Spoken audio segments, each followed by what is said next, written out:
What up guys, my name is Uchenna and I study French and Spanish at Coventry University, which means that I'll get to study both in France and Spain. I seriously cannot wait to start meeting new friends, learning about the culture and so on and so forth.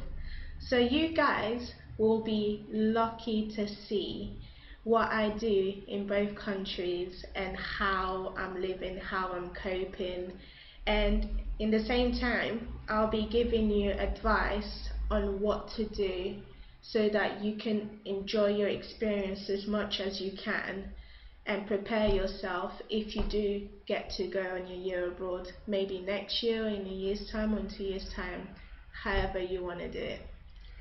So today's topic is going to be about packing and expectations. So I hope you enjoy.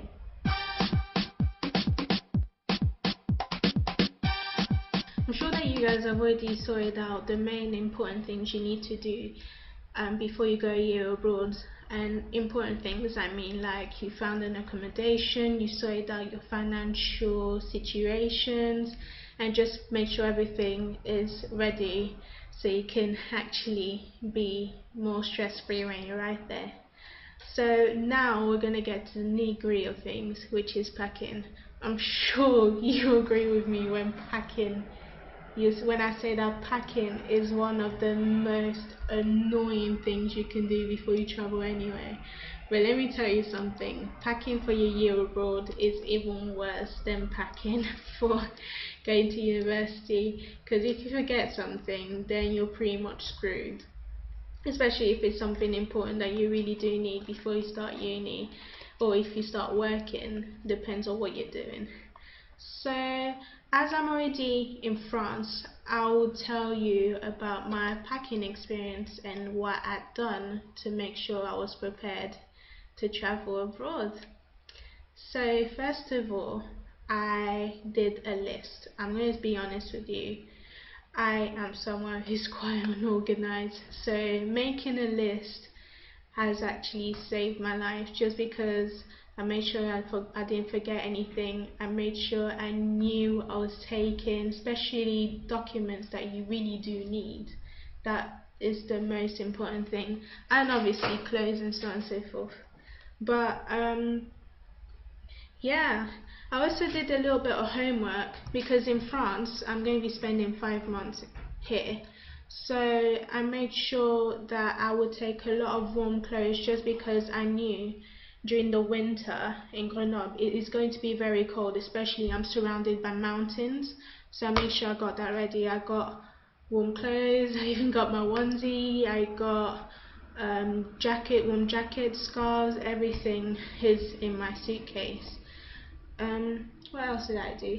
I made sure I started packing 2 weeks before my leaving date, just because I wanted to take things slowly. I wanted to take things slowly, and I didn't want to rush and start panicking at the last minute.